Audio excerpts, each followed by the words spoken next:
예배 자리에 나오신 여러분 모두를 주님의 이름으로 환영합니다.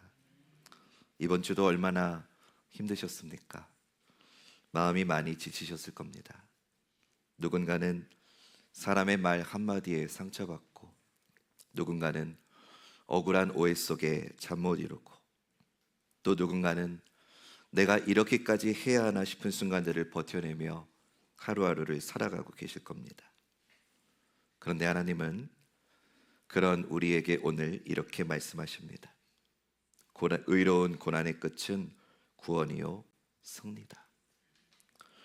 우리가 믿음을 따라 선을 행하려 할 때 오히려 오해받고 손해보는 일이 있습니다. 하나님을 믿는데 왜 이런 일이 생기죠? 하고 묻고 싶은 때도 있습니다. 하지만 베드로는 분명히 말합니다. 선을 행함으로 고난받는 것이 하나님의 뜻일진데 악을 행함으로 고난 갖는 것보다 낫다. 즉, 지금 내가 겪는 부당함이 단순한 억울함이 아니라 하나님이 나를 통해 영광 받으시려는 자리일 수 있다는 겁니다. 오늘 말씀은 주님이 먼저 그 길을 걸으셨다. 그리고 그 길 끝에는 반드시 부활과 승리가 있었다. 그 사실을 기억하라고 하십니다. 우리는 지금 그 길을 따라가고 있는 겁니다. 교회가 세상에서 부당한 비방을 받고 있을 때 베드로를 통해 주시는 하나님의 처방은 선행입니다. 베드로전서 2장 12절 말씀에 너희가 이방인 중에서 행실을 선하게 가져 너희를 악행한다고 비방하는 자들로 하여금 너희 선한 일을 보고 오시는 날에 하나님께 영광을 돌리게 하려 함이라. 그리고는 2장 13절부터 3장 8절까지 선행의 구체적인 내용을 제시합니다. 인간의 모든 제도를 주를 위해서 순종하라고 합니다. 악한 주인에게 종들로 하여금 순종하라고 합니다. 믿지 않는 남편에 대해서 아내들로 하여금 순종하라고 합니다. 그리고 남편들은 아내를 귀하게 여기면서 하나님 말씀에 따라서 동거하라고 말씀합니다.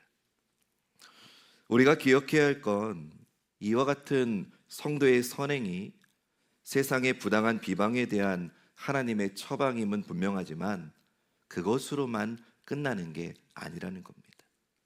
그것은 우리의 신앙의 본질로 연결된다는 것을 우리는 기억해야 됩니다. 앞에 말씀 보시면서 베드로전서 2장 21절 말씀 우리 함께 읽어보겠습니다. 시작.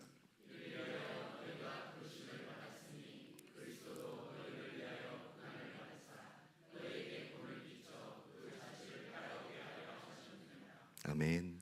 이를 위해서 너희가 부르심을 받았다고 합니다. 예수 그리스도를 따라 억울함과 부당함을 참고 견디면서 선으로 악을 갚는 선행이 하나님의 부르심이다라고 말합니다. 베드로전서 3장 17절 아까 제가 조금 전에 말씀드렸던 말씀인데 우리 한 번 더 읽어볼까요? 시작.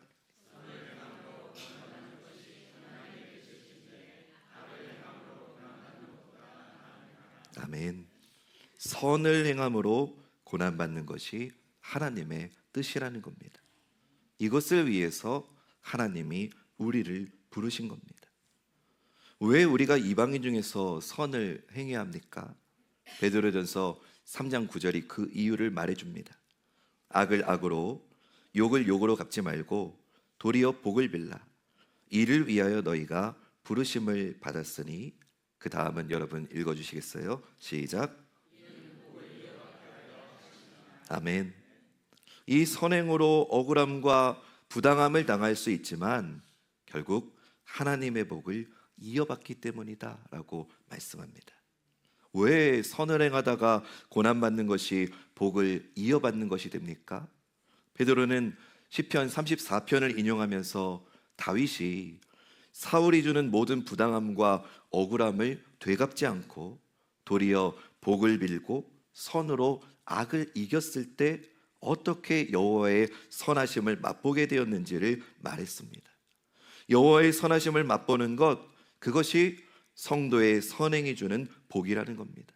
교회는 의를 위하여 고난받는 선행이 이처럼 복이 있다는 것을 알고 고난 중에도 예수 그리스도를 주로 삼아 거룩하게 되어서 자기 속에 있는 소망에 관한 이유를 묻는 자들에게 대답할 것을 항상 온유함과 두려움으로 준비하고 있어야 됩니다. 이것이 지난 주일까지 살펴본 내용이었습니다. 오늘 본문은 여기에 이어서 성도의 선행이 가져오는 미래적인 복을 말해줍니다. 한마디로 하면 예수님께서 십자가의 고난을 통해서 부활의 영광과 천상의 승리를 얻으신 것처럼 성도의 선행도 결국 그와 같은 승리를 이어받을 것이기에 현재의 고난에 낙심하지 말고 소망 가운데 선을 행하라는 겁니다. 다만 오늘 본문에는 성경에서 가장 난해한 구절이 있습니다.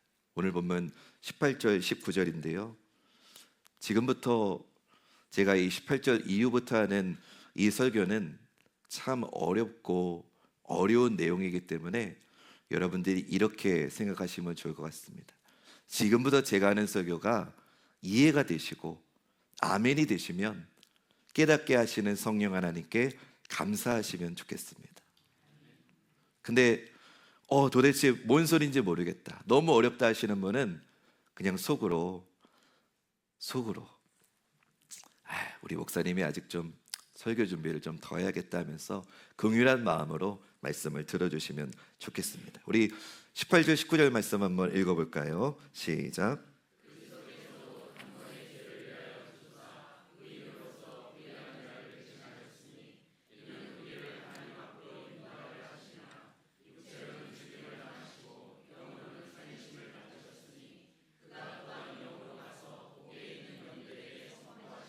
아멘. 예수 그리스도께서 육체로는 죽임을 당하시고 영으로는 살리심을 받았다라고 말합니다. 이 말씀이 난해한 이유는요, 주님이 장사된 지 사흘 동안 주님의 육체는 무덤 가운데 있었고 영만 부활해서 지옥에 가셔서 지옥에 있는 영혼들에게 예수님이 복음을 전했다라고 하는 해석이 있기 때문입니다. 이거를 쉽게 말하면 이렇다고 보시면 됩니다. 여러분들 가족 가운데 이 땅에서 사는 동안 예수를 믿지 않은 가족들이 있습니다. 참 안타깝고 마음 아픈 일입니다. 그런데 내가 간절히 기도하면 하나님이 내 기도 들으셔서 예수 믿지 않고 죽은 내 가족이 지옥에서 천국으로 갈 수 있다, 이런 해석이 되는 겁니다. 인간적으로는 참 위로가 되기도 합니다. 정말 그렇게 된다면 좋겠다는 생각도 듭니다. 그러나 그것은 성경 전체의 구원관과 맞지 않습니다. 그렇게 해석하면 우리가 이 땅에서 복음을 들어야 될 이유가 없어집니다. 이거는요, 로마의 카톨릭의 해석입니다. 중세시대 때 카톨릭은 내가 헌금함에 헌금하면 동전이 땡그랑하고 떨어지는 순간 지옥에 있는 내 가족이 연옥으로 가고 연옥에 있는 내 가족이 천국으로 옮겨진다고 가르쳤습니다. 제가 이 시간 다른 종교를 폄하할 생각은 없습니다. 그러나 적어도 구원과는 확실하게 말해야 되지 않겠습니까? 지금도 카톨릭은 제사를 드리게 합니다. 그 이유는 카톨릭의 구원과는 조금 어려운 말로 포괄주의이기 때문입니다. 이 포괄주의가 뭐냐면은 기독교는 1등 종교이고 다른 종교는 2등 종교여서 기독교 믿으면 확실하게 천국 가지만 다른 종교여도 선행을 많이 하면 지옥에 가지 않고 연옥에 가고, 그런 가족을 위해서 내가 열심히 기도하고 선행하고 헌금하면 그들도 구원받을 수 있다는 겁니다. 이 논리를 지지해주는 말씀이 오늘 본문 베드로전서 3장 18절 19절 말씀인 겁니다. 그래서 여러분 잘 기억해 보십시오. 여러분 평생에 개신교의 목사님이 주일 설교에서 이 베드로전서 3장 18절 19절을 가지고 설교하는 거 거의 못 들어보셨을 겁니다. 어렵기 때문입니다. 그러나 여러분, 우리는 성경을 통한 바른 구원관을 가져야 됩니다. 우리 누가복음 16장 25절 26절 말씀 앞에 화면 보시면서 읽어볼까요? 시작.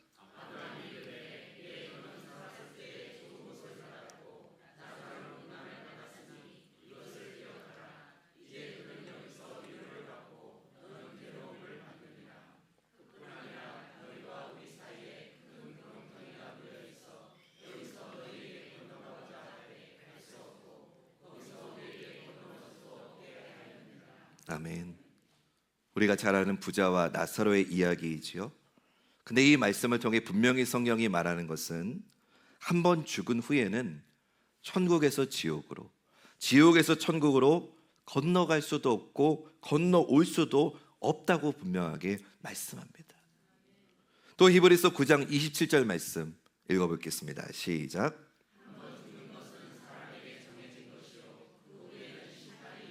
아멘.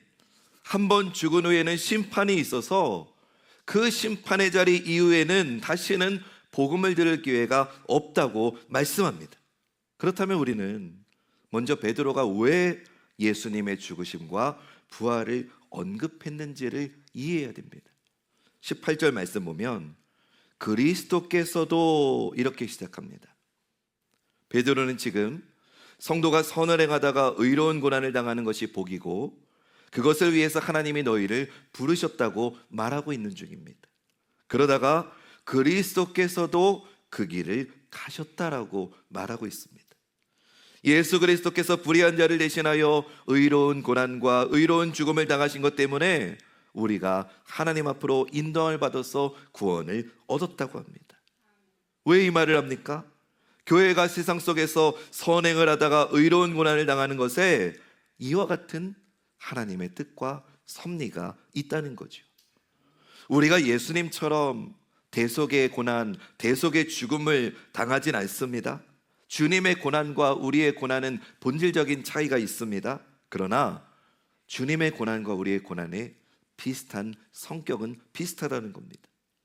우리가 예수님처럼 의로운 고난을 당하면서도 선을 행하면 그것을 통해서 세상과 악한 주인들과 믿지 않는 남편들이 우리가 믿는 하나님을 다시 보게 될 것이고 우리가 주목하는 소망에 대해서 묻게 될 것이니까 너희 낙심하지 말고 선을 행하라는 거죠. 베드로는 예수 그리스도께서 죽으신 것은 우리의 죄를 위함이다라고 말하고 있는 겁니다. 18절에 그리스도께서도 단번에 죄를 위하여 죽으사 의인으로서 불의한 자를 대신하셨으니 라고 이렇게 말하는데 이것을 육체로는 죽임을 당하셨다라고 설명한 겁니다. 그러면 그 뒤에 나오는 영으로는 살리심을 받았다, 이 말은 무엇을 설명하기 위한 거냐?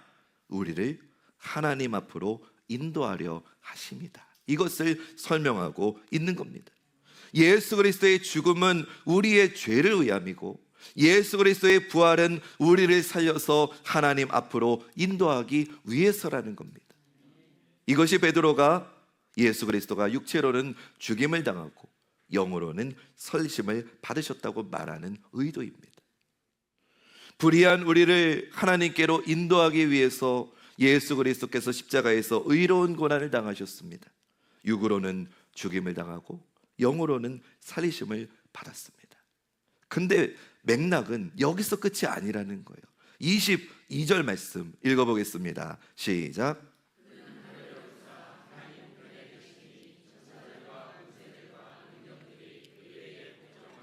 아멘. 우리 주님은 살아나셔서 하늘에 오르셔서 하나님 우편에 계셔서 천사들과 권세들과 능력들을 다스리고 계십니다. 이것이 전체의 흐름입니다. 성도가 선행을 하다가 의로운 고난을 당하는 것이 하나님의 부르심이고 하나님의 뜻이고 진짜 복을 받는 길이라는 것을 설명하기 위해서 지금 예수 그리스도의 죽으심과 부활을 말하고 있는 겁니다. 사랑하는 여러분, 성도는 믿음으로 삽니다. 근데 믿음으로 살다 보니까 고난을 당하는 겁니다. 선을 행합니다. 선을 행하다 보니까 억울함과 부당함을 겪습니다. 근데 우리만 그런 게 아니라, 우리만 그 길로 부름을 받은 게 아니라 믿음의 주요 온전케 하시는 예수 그리스도께서 먼저 그 부름을 받으셨고 그 고난의 길을 먼저 걸으셨다. 베드로는 지금 이것을 말하는 겁니다. 성도의 선행이 지금은 고난일 수 있고 억울함일 수 있고 부당함을 당하는 일일 수 있지만, 예수 그리스도께서 십자가의 고난을 통해 우리를 구원하실 뿐만 아니라 부활하셔서 하늘에 오르셔서 모든 천사와 능력과 권세와 모든 것들을 통치하고 다스리는 승리자가 되신 것처럼, 우리도 성도의 선행의 삶도 궁극적으로 이런 영광의 승리가 반드시 기다리고 있다. 할렐루야. 베드로는 지금 그것을 말하고 있는 겁니다. 그렇기 때문에 그렇게 예수 그리스도께서 선을 행하다가 고난을 당하셨지만 그 마지막에는 천상의 승리가 위로로 주어졌다라고 하는 이 문맥 가운데서 19절에 영으로 가서 옥에 있는 영들에게 선포하셨다라는 이 말이 나오고 있는 겁니다. 예수님이 이 땅에서 예수 믿지 않아도 지옥에 가가지고 너네 이제 나 믿을래? 지금이라도 믿으면 천국 보내줄게, 이랬다는 게 아니라 예수님의 죽으심과 부활이 성도의 이 땅에서의 삶의 선행에 위로가 되고 소망이 되기 때문에 지금 이 말을 하는 겁니다.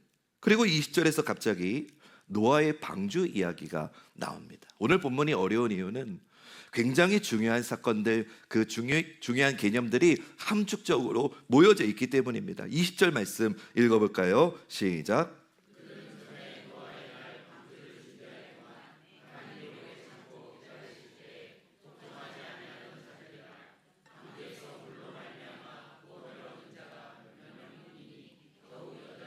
아멘.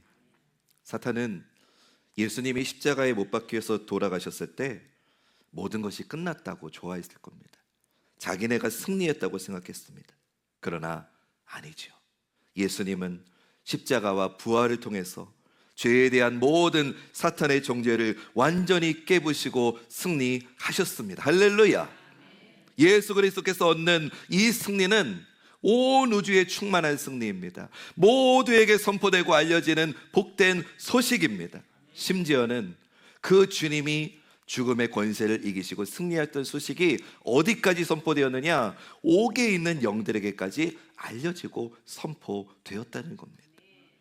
그것을 하나님의 심판과 구원을 믿지 않은 모든 완악한 이 불신자들을 대표하는 것으로 노아 때의 사람들을 예로 들어서 지금 설명하고 있는 겁니다. 하나님께서 노아를 통해 선포했던 심판, 그 구원의 복음을 듣지 않고 죽어서 지옥에서 있게 된 그 사람들의 영혼과 그 영혼들을 미혹했던 악한 영들에게 예수 그리스도께서 십자가와 부활을 통해서 완전한 승리를 거두셨다고 하는 그 승리가 온 우주에 어디에게까지, 옥에 있는 영들에게까지 선포되었다는 겁니다. 지옥에 있는 자들에게 예수님이 가셔서 이제라도 나 믿으면 천국 보내줄게, 이랬다는 게 아닙니다. 그거는 가톨릭입니다. 예수님께서 너희가 십자가에 못 박아 죽인 그 예수 그리스도를 하나님이 살리셔서 하나님 보좌 우편에서 모든 천사와 권세와 능력을 주관하시고 복종케 하시는 능력의 승리의 주님이 되셨다고 하는 그 승리가 옥에까지 전해졌다는 승리를 선포하셨다는 겁니다. 이게 오늘 본문의 흐름입니다. 한마디로 의로운 고난으로 말미암아 승리하신 예수 그리스도처럼, 그리고 방주를 지으라는 하나님 말씀에 순종했지만, 선을 행했지만, 조롱을 받고 고난을 받았지만 홍수의 심판 속에서 구원받은 노아와 그의 가족들처럼 우리도, 오늘 성도들도 선을 행하다가 고난을 받는다 할지라도 결국은 구원을 얻고 승리를 얻게 되어 있다는 것입니다. 노아는 120년 동안 회개하라는 복음을 전하면서 방주를 지었지요. 하나님 뜻에 순종해서 선을 행했어요. 그런데 그 120년 동안 아무도 노아의 말과 그가 짓는 방주를 관심 있게 보지 않았어요. 주목하지 않았어요. 오히려 이런 마른 하늘에 정신 나간 사람 하면서 혀를 차고 조롱하고 욕하고 비방했지요. 그러나 하나님은 홍수 심판을 통해 노아가 옳았다는 것을 증명해 주셨다는 거예요. 그의 8 식구만 구원하셨다는 거예요. 즉 선을 행하다가 당하는 의로운 고난의 끝은 구원이라는 것을 노아의 삶을 통해 보여주시는 거예요. 잠시 조롱을 받는다 하더라도 결국 그 길은 승리가 있다는 것을 노아의 삶을 통해 보여주신 겁니다. 이 말을 하는 과정에서 그리스도께서 옥에 있는 영들에게 선포하셨다라고 하는 장면이 나오는 거고요. 다시 말씀드리지만 이거는 예수님이 지옥에 있는 영들에게 너 이제라도 나 믿을래? 너네가 헌금 많이 하면은 지옥에 있는 네 가족이 천국으로 뿅 보내줄게, 이런 게 절대로 아니라 예수 그리스도께서 완전한 승리자가 되셨다는, 사단의 모든 권세를 짓누르시고 승리자가 되셨다는 승리의 선포가 온 우주를 채우고 옥에 있는 영들에게까지 예수의 승리되심을 선포했다는 말씀이라는 걸 꼭 기억하시길 주님의 이름으로 축원합니다. 마지막으로 베드로는 이 노아의 홍수 심판을 세례와 연결합니다. 21절 말씀 읽어보겠습니다. 시작.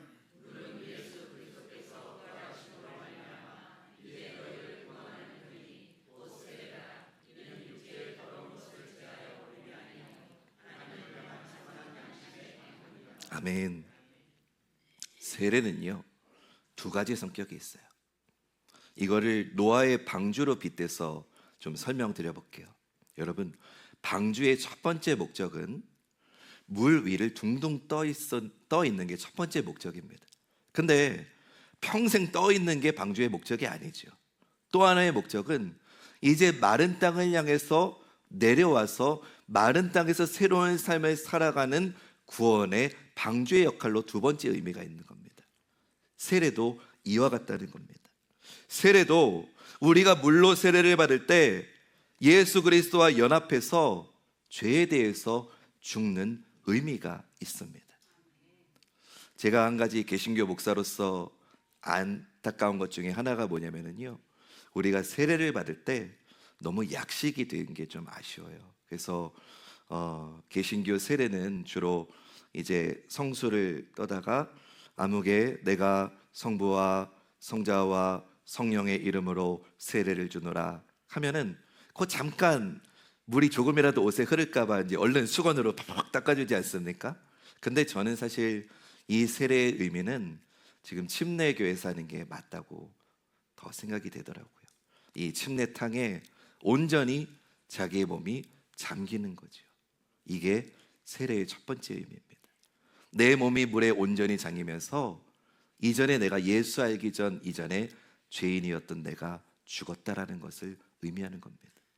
근데 여러분, 이게 세례의 목적의 전부가 아니라는 거예요. 물에 다 잠겼는데 계속 그렇게 두면 어떻게 돼요? 건져줘야죠. 그럼 다시 올라올 때는 뭡니까? 이제는 내가 예수 그리스도 안에서 새 사람이 되어서 하나님을 위해 살겠다고 하는 새로운 삶의 출발을 건져 올리는 것으로 세례는 말해주는 거죠. 세례가 그런 의미라는 거예요. 내가 죄에 대해서 죽었고 그것이 끝이 아니라 이제는 내가 하나님을 위해서 새로운 삶을 산다고 하는 두 번째 의미가 있다는 거예요. 오늘 말씀으로 돌아오면 육체의 더러움을 제어해 버린다는 것은 죄에 대해서 죽는 것이고, 하나님을 향한 선한 양심의 간구로 살아간다는 건 하나님을 향해서 믿음으로 살아가겠다라고 하는 뜻이 되는 겁니다. 이것이 세례의 의미입니다. 여러분, 물로 받는 세례가 단지 우리 육체의 더러움을 씻어내는 것처럼 죄에 대해 죽는 것만으로 끝나서는 안 됩니다. 아까 방주가 물 위를 둥둥 떠가지고 생명을 보존하는 것도 중요한 목적이죠. 근데 평생 떠 있을 거 아니잖아요. 아라랏산에 다다라서 마른 땅에 다다라서 새로운 믿음의 삶, 구원의 삶을 시작하는 게 두 번째 목적인 것처럼 세례도 마찬가지인 거예요. 내가 죄 짓지 말아야지, 이거는 반쪽이에요. 이제는 내가 예수님과 함께 하나님을 위해서 거룩하고 선한 삶을 살아가는 게 온전한 세례의 목적이라는 거예요.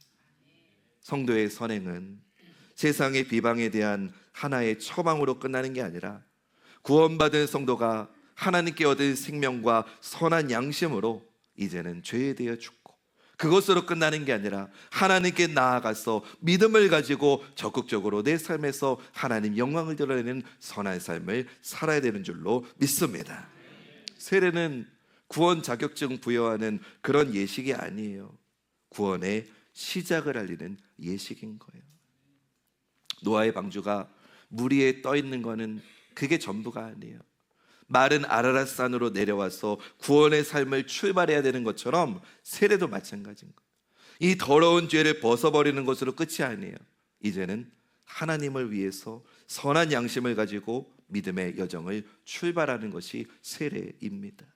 이것이 이방인 중에서 행실을 선하게 가져서 그들 가운데 하나님의 생명과 은혜를 드러내도록 부름받은 우리 성도의 선행이라고 베드로는 말하고 있는 것입니다.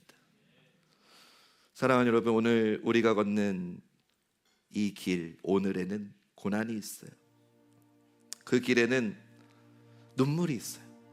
그러나 기억하십시오. 의로운 고난은 결코 헛되지 않습니다.